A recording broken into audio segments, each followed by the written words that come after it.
Hai kawan pajak yang super sekali, kami hadir kembali dalam podcast Si Biru.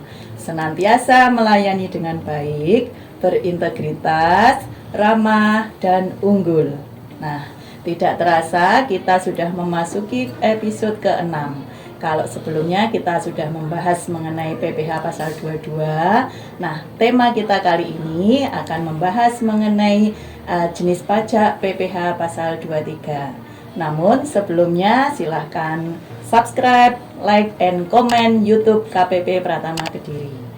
Nah, seperti biasa saya tidak sendiri, saya ditemani oleh narasumber-narasumber yang hebat dari KPP Pratama Kediri. Yuk kita kenalan yuk. Yang pertama ada Bapak Antonius Atet Biono yang biasa disapa Kak Atet. Selamat pagi Kak Atet. Selamat pagi Kak Lasmi, selamat pagi kawan pajak. Apa kabar? Tentunya harus luar biasa. Hai. Atet juga sehat ya hari ini ya? Alhamdulillah sehat. Terima kasih. Sehat. Oke, narasumber yang kedua adalah Ibu Purti Ningrum yang biasa disapa Kak Purti. Selamat pagi Kak Purti. Selamat pagi Kak Emi. Gimana kabarnya hari Selamat pagi ini? kawan pajak. Alhamdulillah sehat. Sehat semua ya, alhamdulillah. Kami berdoa juga semoga kawan pajak semua dalam keadaan sehat dan bahagia. Nah, kita kali ini tadi sudah kita bahas akan membahas mengenai PPh pasal 23. Ya. Namun ada yang baru loh dari ini kita. Ya. Desain kita baru ini Kak Oke. Atek bisa di ini Kak. Yuk, mari kita gunakan untuk podcast Si Biru. Podcast Si Biru senantiasa melayani dengan baik, berintegritas, ramah, dan unggul. Semoga kita nanti akan lebih baik ke depannya. Amin. Ya. Nah, kita kan sudah memasuki pertengahan tahun 2023 nih. Betul. Apa yang sudah dicapai di tahun 2023 ini? Kak? Ya, yang pasti kita sudah sampai bulan Juni, kegiatan kita sudah banyak, podcast kita juga sudah memasuki podcast yang ke-6 ya, Iya. Kak Purti, Kak Lasemi. Jadi terus pantengin podcast kami ya, kawan pajak ya, dan jadikan sebagai pengetahuan dan pengalaman bagi kawan pajak semua dengan terus mengikuti podcast KPP Pratama Kediri. Iya. Betul.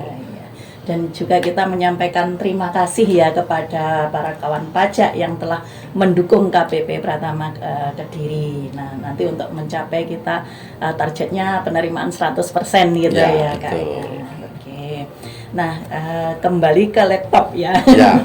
Nah, kita mengenai PPh pasal 23 nih. Apa sih yang dimaksud dengan PPh pasal 23? Karena banyak ini wajib pajak itu yang belum begitu paham mengenai PPh pasal 23 ini. Baik Kak Lasmi, Kak Purti dan juga kawan pajak.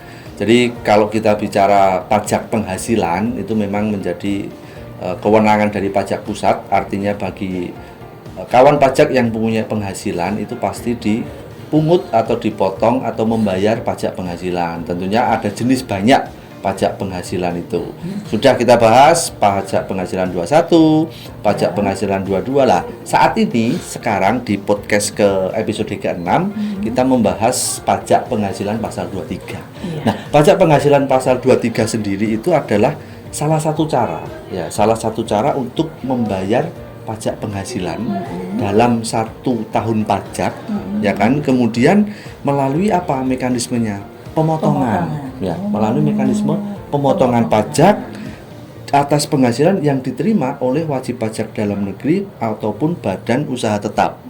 Nah, terus kemudian asalnya dari mana? Baik dari modal, ya kan? Dari modal ataupun dari pemberian jasa, kemudian dari penyelenggaraan kegiatan. Nah, ini nanti dipotong yang selain 21. Oh, gitu ya. Nah, nanti ini dibayarkan oleh badan pemerintah atau yang dibayarkan oleh subjek pajak dalam negeri. Oh, gitu ya. Itu. Jadi mekanismenya Melalui pemotongan. Pemotongan gitu Betul. ya. Nah, kalau melalui mekanisme pemotongan berarti ada pemotong pajaknya ya. Betul. Nah, itu siapa saja ini pemotong pajaknya ini? Iya. Kak Purti ya. Baik kawan pajak, jadi untuk pemotong pajak PPh pasal 23 itu ada beberapa. Yang pertama adalah badan pemerintah atau instansi pemerintah. Yang kedua adalah wajib pajak badan dalam negeri.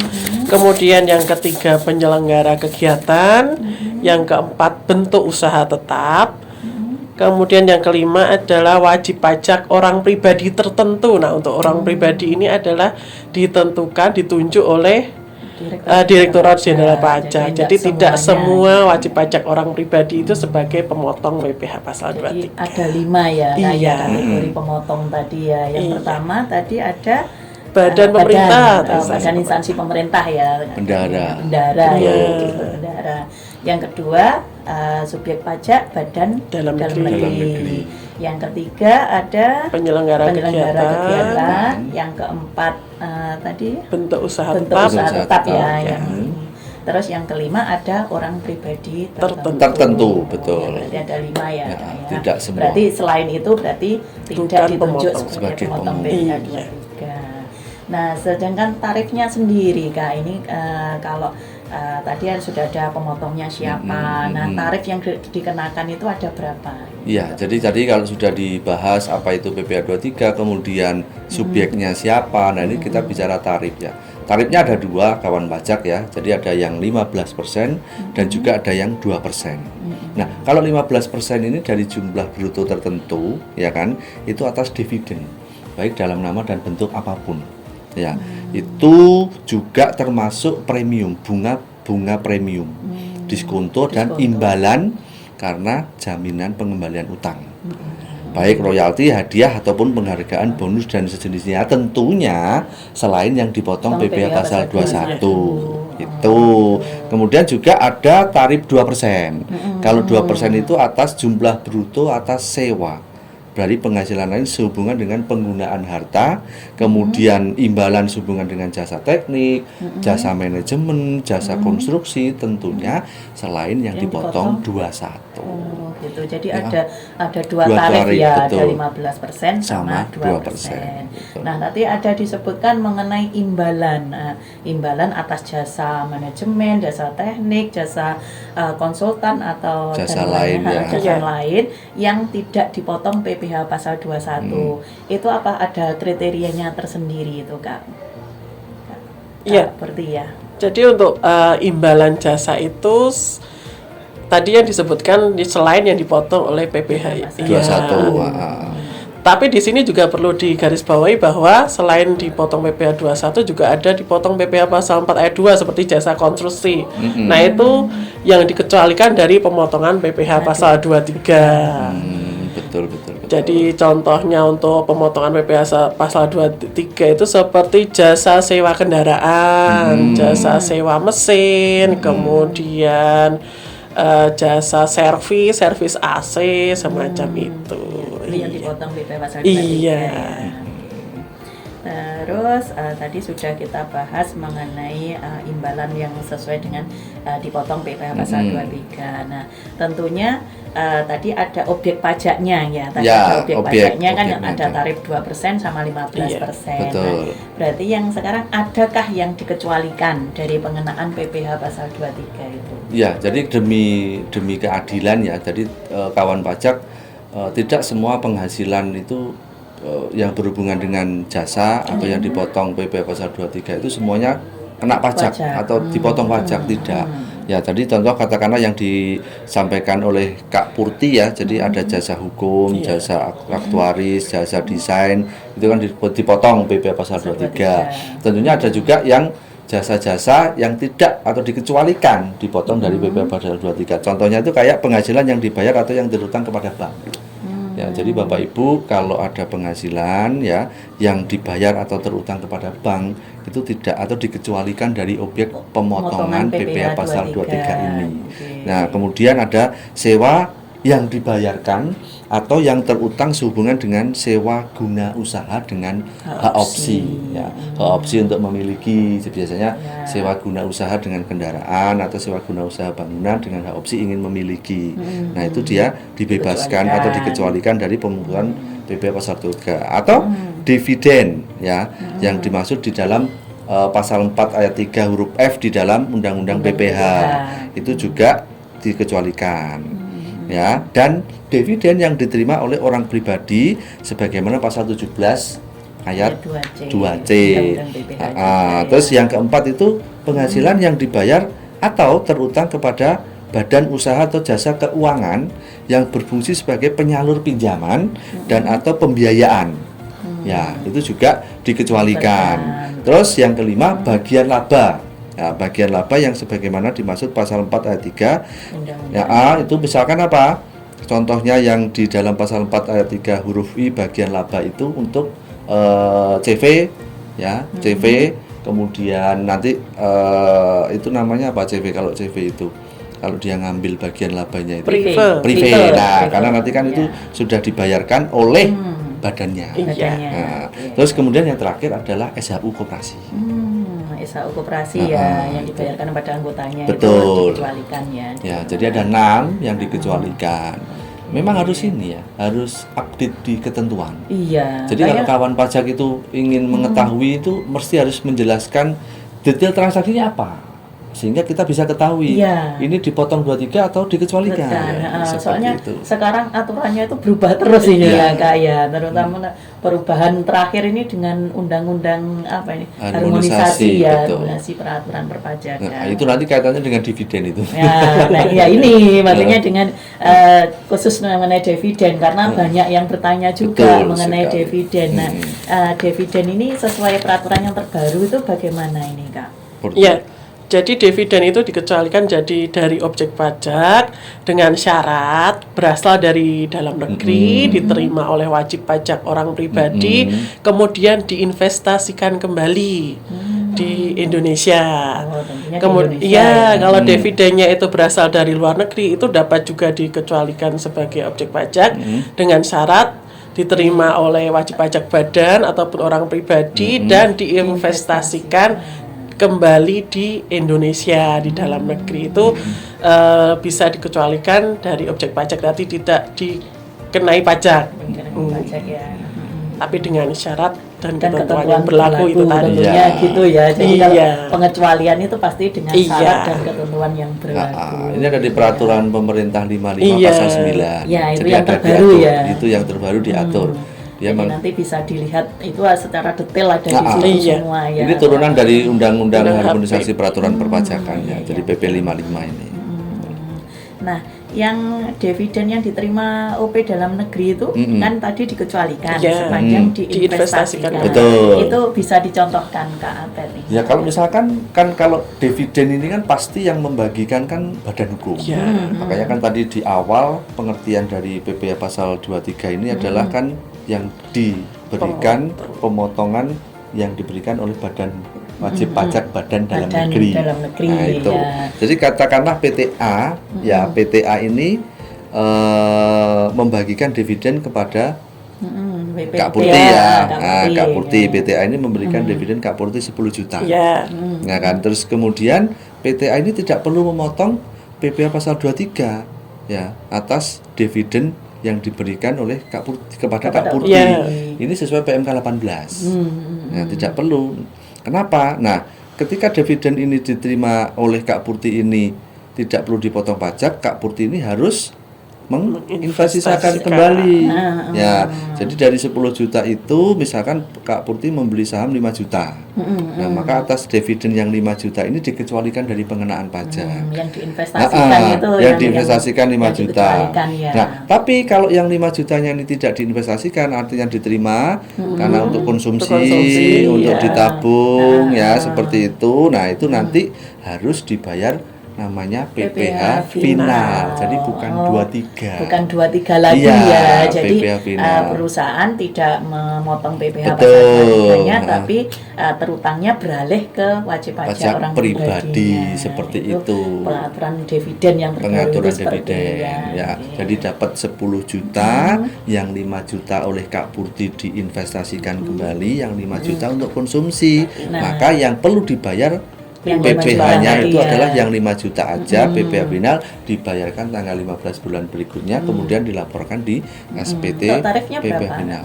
Untuk yang ini 10% Orang PPh final pribadi, ya. PPh final 10% ya. betul. Jadi nanti pembayarannya paling lambat tanggal 15 bulan Bulan berikutnya. berikutnya. Nah, ketika membayar itu sudah dianggap laporan gitu ya, Nah. sebagai laporan SPT Mas. Tapi kalau Kak Purti ini 10 jutanya diinvestasikan Diinvestasikan semua semua. ya tidak perlu. Tidak ada yang dibayar. Tidak dipotong, Iya. tidak perlu bayar. Nah, itu. Tapi kalau nggak salah ada laporannya ya.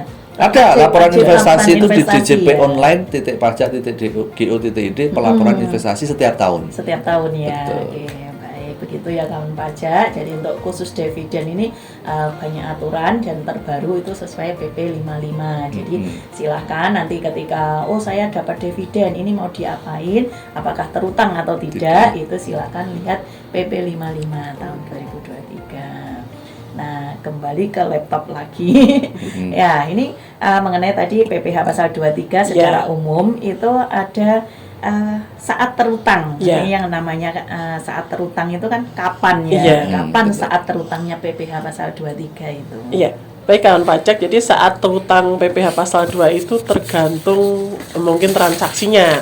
Bisa pada saat pembayaran, misalnya kawan pajak menggunakan jasa servis AC dari CVA gitu. Nah, pada saat membayar jasa servis itu, nah itulah sudah terutang PPh pasal 23. Kemudian bisa juga pada saat disediakan untuk dibayar, misalnya dividen itu tadi, dividen yang dibayarkan ke wajib pajak badan dalam negeri dan wajib pajak badan tersebut tidak menginvestasikan. Nah, itu tadi pada saat disediakan untuk dibayarkan. Kemudian pada saat jatuh tempo pembayaran, misalnya contohnya itu sewa, pada saat sewa kendaraan atau mesin atau apa. Nah, jatuh tempo pembayaran sewa itu kapan? Nah, itu menjadi saat terutangnya PPh pasal 23. Kemudian saat lainnya itu saat yang ditentukan di kontrak atau perjanjian. Contohnya seperti royalti, kemudian imbalan jasa manajemen dan seperti itu. Jadi sesuai dengan kontraknya. Ada 4 ya kan? Iya, ya? jadi pada saat pembayaran, saat disediakan untuk dibayarkan, ada saat yang ditentukan dalam kontrak dan saat jatuh tempo. Jadi itu ada 3 kapan saat terutangnya PPh pasal 23 ini. Jadi nanti kan tergantung transaksinya apa kan gitu. Banyak detail transaksi. Iya, nah, dilihat dulu transaksi detailnya seperti apa. Yang maksudnya yang saat disediakan untuk dibayarkan itu yang seperti apa Kak Aten? Ya, kalau untuk perusahaan yang tidak go public, ya perusahaan yang tidak go public itu saat dibukukan sebagai utang. Ya, dan dibukukan sebagai utang dividen yang akan dibayarkan. Itu ketika pembagian dividen itu diumumkan atau ditentukan dalam RUPS tahunan. Kalau untuk yang PT ya, kalau dividen itu kan pasti PT ya. PT. Jadi ketika ditentukan di dalam RUPS. Rapat umum pemegang saham. Kemudian di dalam tahun yang bersangkutan itu, tahun berjalan itu yang membagikan dividen sementara ada dividen interim. Nah, maka PPh pasal 23 ya itu terutangnya saat diumumkan atau ditentukan dalam rapat direksi. Jadi belum dibayarkan, ya, kan, tapi masih diumumkan. Ya, itu direksi atau pemegang saham sesuai dengan ADART-nya. Nah, kemudian untuk yang perusahaan go public, untuk yang perusahaan itu pada tanggal penentuan kepemilikan pemegang saham atau recording date-nya. Ya, sehingga dengan perkataan lain PPh pasal 23 ya itu baru dapat dilakukan setelah para pemegang saham yang berhak itu menerima dan memperoleh.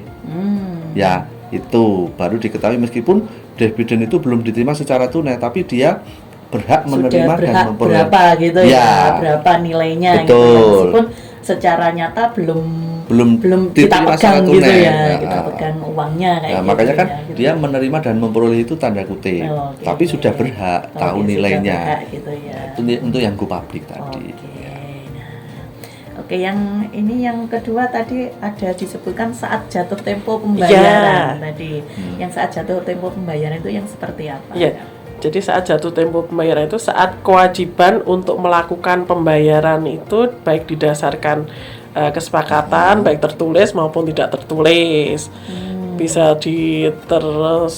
tertuang dalam kontrak atau perjanjian atau mungkin dalam faktur faktur pajaknya.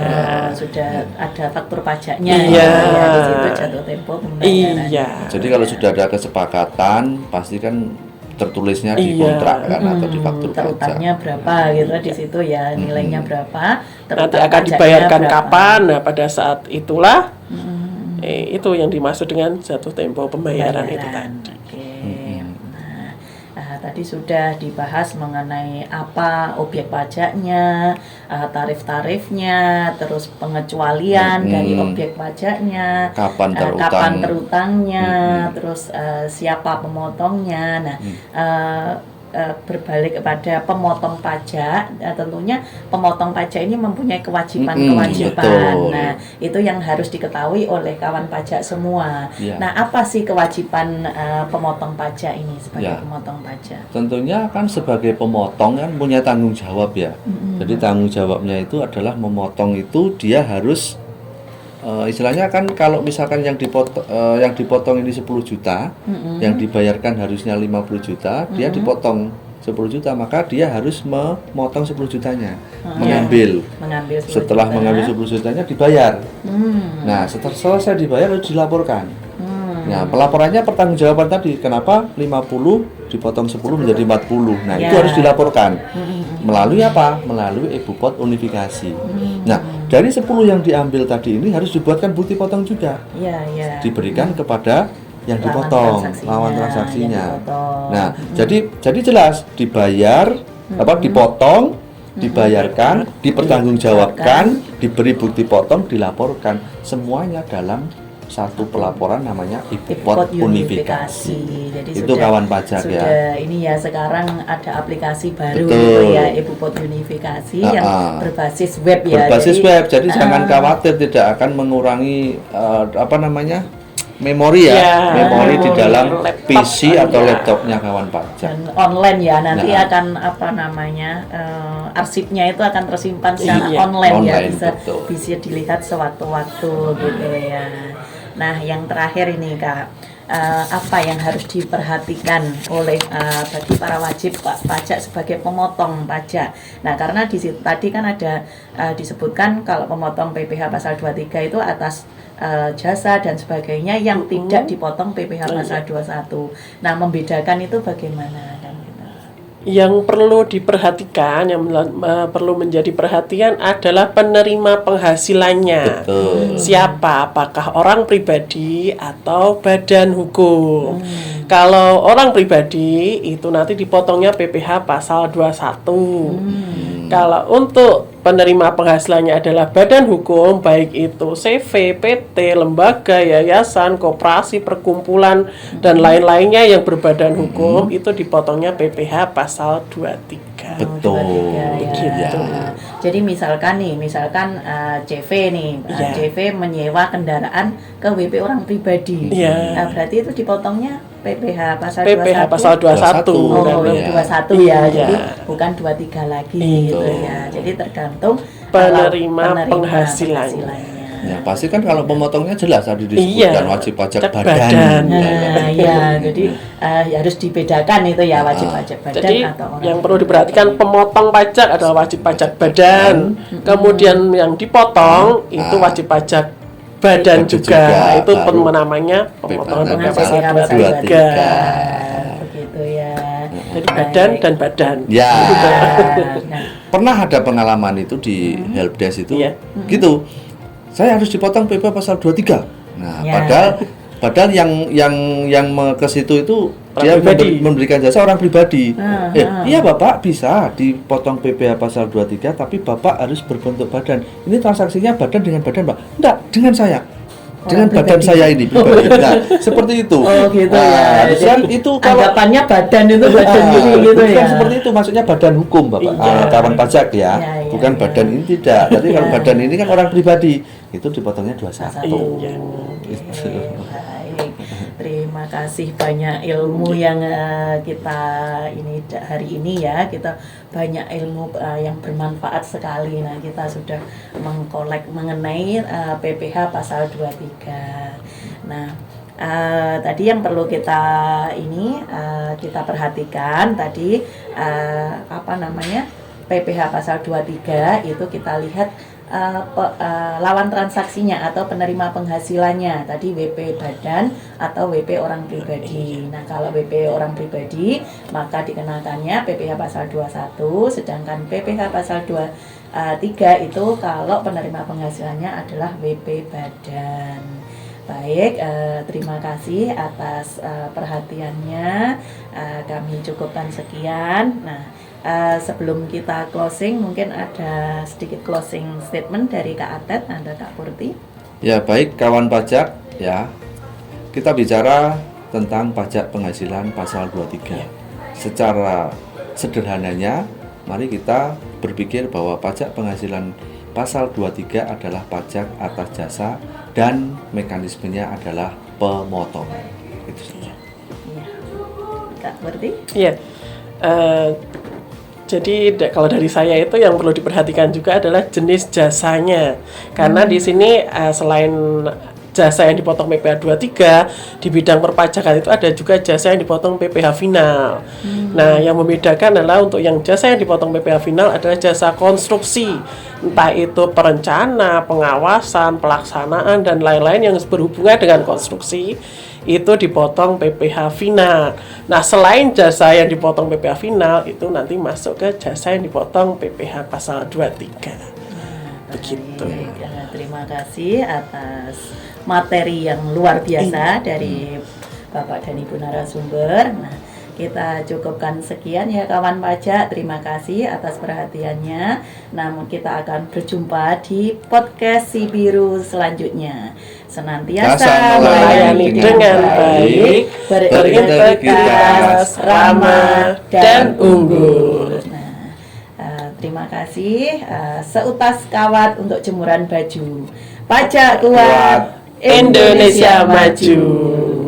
Assalamualaikum warahmatullahi wabarakatuh.